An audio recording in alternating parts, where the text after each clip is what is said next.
जय माता दी मित्रों, हमारे यूट्यूब चैनल में आपका हार्दिक स्वागत है।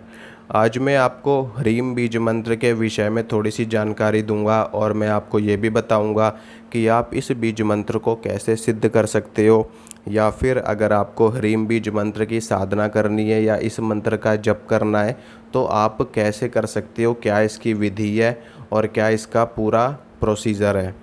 तो चलिए शुरू करते हैं। सबसे पहले आप लोग ये समझ लो कि ह्रीम बीज मंत्र क्या है और ये कौन सी देवी का बीज मंत्र है।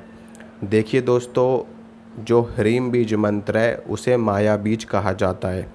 माया बीज का अर्थ होता है यानी कि इस ब्रह्मांड में जो भगवान की माया है, यानी कि भगवान विष्णु की माया कौन है?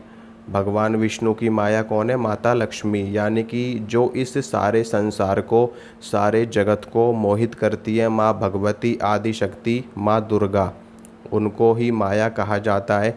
उन्हीं को महामाया कहा जाता है, उन्हीं को कालरात्रि, महारात्रि और मोहरात्रि कहा जाता है। यानी कि जो सारे संसार को, सारे विश्व को मोहित करती है। यानी कि कोई जीव अपने कार्य में लगा हुआ है, कोई जीव अपने कार्य में लगा हुआ है, ठीक है। तो इस तरीके से हर व्यक्ति अपना अपना कर्म कर रहा है, अपने परिवार का पालन पोषण करने के लिए हर जीव यही कर्म कर रहा है।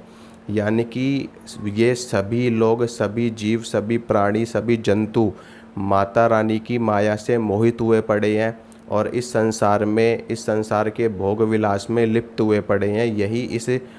यही ईश्वर की माया होती है जो सारे संसार को मोहित करती है। इसलिए इस बीज मंत्र को माया बीज कहा जाता है। यानी कि इस ब्रह्मांड में, इस भौतिक जगत में जितनी भी वस्तुएं हैं, उन सभी वस्तुओं की प्राप्ति आप इस बीज मंत्र के जप से कर सकते हो। यानी कि माता भुवनेश्वरी का बीज मंत्र इसको माना जाता है। माता भुवनेश्वरी माँ दुर्गा का ही एक स्वरूप है।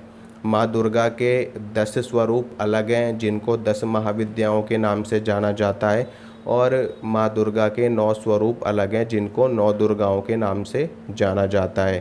तो 10 महाविद्याओं में माता भुवनेश्वरी आती हैं, माँ दुर्गा का ही एक स्वरूप है ये भी। और 14 भुवनों की अधिष्ठात्री देवी इनको कहा जाता है। यानी कि 14 भुवन, यानी कि एक धरती लोक, स्वर्ग लोक, पाताल लोक, पितृलोक, इसी तरीके से 14 लोक होते हैं। और उन 14 लोकों की जो स्वामिनी है, यानी कि जो महारानी है, उनको माता भुवनेश्वरी कहा जाता है। यानी कि माता भुवनेश्वरी ही इन सभी लोकों के ऊपर राज करती हैं, उनका ही शासन चलता है। उन्हीं की इच्छा से हर कार्य संपादित होता है इन 14 लोकों में, और उसमें से एक लोक धरती लोक है। तो ह्रीम बीज मंत्र में हा रा ई म, ठीक है, 4 वर्ण मिल कर के बनते हैं। हा से हा हो गया, रा जो है वो अग्नि का सूचक होता है, ई वायु का सूचक होता है, और माँ इसमें अनुस्वार जो कि परब्रह्म, परमेश्वर, ब्रह्म स्वरूपिणी होने का सूचक माना जाता है। और इसी कारण से इसको ह्रीम बीज मंत्र कहा जाता है, माता भुवनेश्वरी का बीज मंत्र। और अब मैं आपको बताता हूँ कि इस बीज मंत्र के जाप से क्या क्या लाभ आपको मिलेंगे।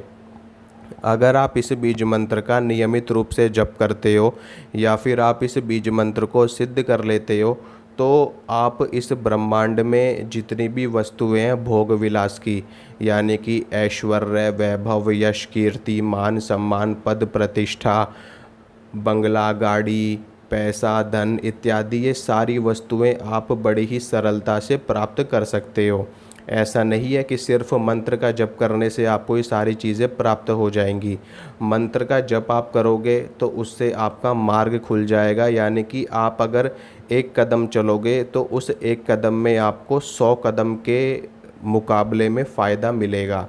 यानी कि आप ये समझो कि आप एक दिन मेहनत करोगे, एक दिन कर्म करोगे, तो 100 दिन कोई आम व्यक्ति, कोई सामान्य व्यक्ति अगर 100 दिन मेहनत करके जितना धन अर्जित करेगा, उतना आप एक दिन करके धन अर्जित कर पाओगे। ये होता है इसका बेनिफिट, रियल बेनिफिट यही होता है। यानी कि अगर आप एक कदम चलोगे तो आप ऑटोमेटिक ही 100 कदम के बराबर आपकी गति हो जाएगी। तो इस मंत्र का जप करने से आपको सारी सुख सुविधाओं की प्राप्ति हो जाएगी, क्योंकि ये बीज मंत्र माँ दुर्गा का, माता भुवनेश्वरी का बीज मंत्र है। और वो इस संसार में जितना भी ऐश्वर्य वैभव है, जितना भी ये सारी वस्तुएं आप लोग देखते हो, गाड़ी बंगला घर मकान पद प्रतिष्ठा मान सम्मान, ये सारी चीज़ें उनकी कृपा से आपको तुरंत मिल जाएंगी, क्योंकि सारे लोगों के ऊपर उनका राज चलता है। और जब आप उनकी साधना करोगे तो ऑटोमेटिक ही जैसे जैसे आपके बीज मंत्र का जाप की संख्या बढ़ेगी, बीज मंत्र की ऊर्जा बढ़ेगी, आपका बीज मंत्र परिपक्व होने लगेगा जपने से, वो सिद्ध होने की अवस्था में होने लगेगा, वैसे ही आपको इसका रिज़ल्ट मिलने लगेगा। तो इस मंत्र की साधना की बात करते हैं और कैसे आपको करना है। मैटीरियलिस्टिक बेनिफिट इस मंत्र से मिलते हैं आपको, ठीक है। और इसका जप तप आपको कैसे करना है, देखिए बहुत ही सरल विधि विधान है। रुद्राक्ष की माला से आप इस मंत्र का जप कर सकते हो, तुलसी की माला से भी आप जाप कर सकते हो, चंदन की माला से भी आप जाप कर सकते हो, यानी कि किसी भी माला से आप इस बीज मंत्र का जाप कर सकते हो। इस बीज मंत्र का जाप दो तरीके से आप लोग कर सकते हो। एक है सिर्फ बीज मंत्र का जाप करना, यानी कि ह्रीम ह्रीम ह्रीम ह्रीम ह्रीम ह्रीम ह्रीम ह्रीम ह्रीम ह्रीम इस तरीके से, ठीक है। और एक तरीका है ओम ह्रीम ओम, यानी कि बीज मंत्र के आगे भी ओम लगाना है, बीज मंत्र के पीछे भी ओम लगाना है, यानी कि ओम ह्रीम ओम ओम ह्रीम ओम, इस तरीके से भी आप जाप कर सकते हो।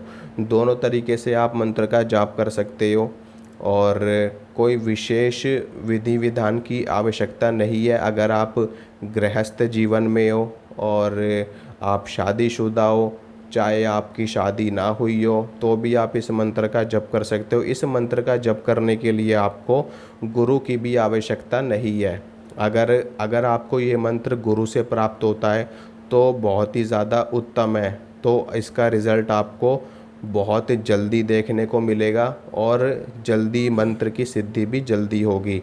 लेकिन अगर आप बिना गुरु के इस मंत्र का जप करोगे तो भी इसका रिज़ल्ट आपको मिलेगा, लेकिन थोड़ा सा हो सकता है कि समय लगे और थोड़ा सा सिद्ध होने में भी इस मंत्र को समय लगे। गुरु से मिला हुआ मंत्र जल्दी सिद्ध होता है, इस बात में कोई भी संदेह नहीं है, ठीक है। और जब आप कर सकते हो बिना गुरु के भी इस मंत्र का जप कर सकते हो, इसमें कोई संदेह वाली बात नहीं है। और इसके साथ में परहेज क्या आपके रहेंगे वो मैं आपको बता देता हूँ। आपको अंडा मीट शराब ये सारी चीज़ें नहीं खानी है, ठीक है, क्योंकि माता भुवनेश्वरी पूर्ण रूपेण सात्विक देवी है और माता भुवनेश्वरी श्री कुल में आती हैं। दो कुल में आती हैं 10 महाविद्याएं, काली कुल में आती हैं और श्री कुल में आती हैं। तो जो माता भुवनेश्वरी हैं वो श्री कुल की विद्या है, श्री कुल की देवी हैं। तो और श्री कुल में जितनी भी देवियां हैं वो सभी पूर्ण रूपेण सात्विक देवी हैं, यानी कि वो ये सारी चीज़ें अगर आप करोगे उनकी साधना तो ये सारी चीज़ें आपको बंद करनी पड़ेंगी, छोड़नी पड़ेंगी।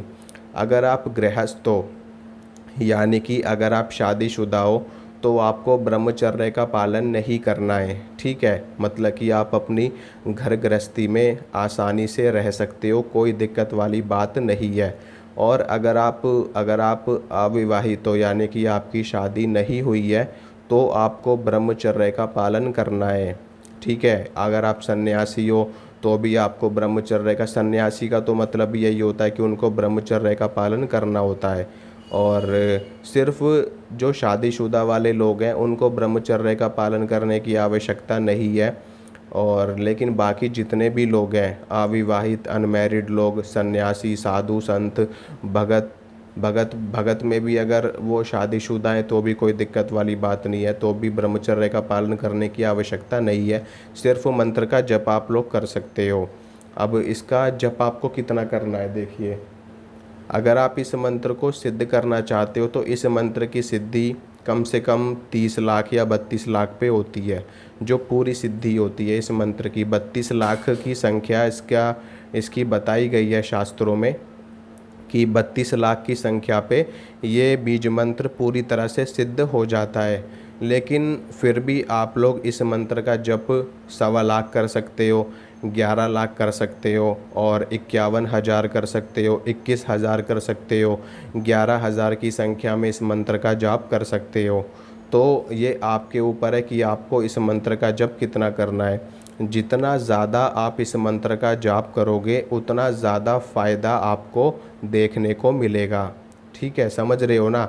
कहने का अर्थ ये है कि आप चाय में जितनी चीनी डालोगे चाय उतनी ज़्यादा मीठी होती है, उसी प्रकार से आप इस मंत्र का जितना अधिक जाप करोगे उतना ज़्यादा फ़ायदा आपको मिलेगा।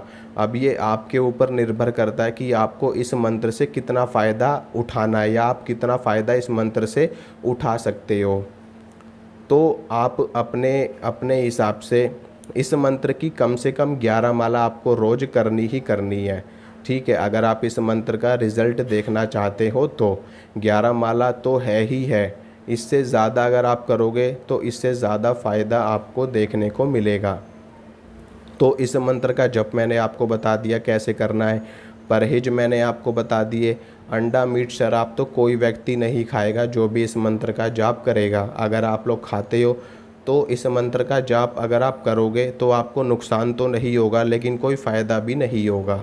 ठीक है, अगर आप लोग सोच रहे हो कि हम अंडा, मीट, शराब नहीं छोड़ सकते लेकिन हम मंत्र का जाप भी करेंगे, तो आपको फ़ायदा नहीं होगा और नुकसान भी नहीं होगा। मतलब न्यूट्रल रहोगे, जैसे अब हो वैसे ही बाद में भी रहोगे।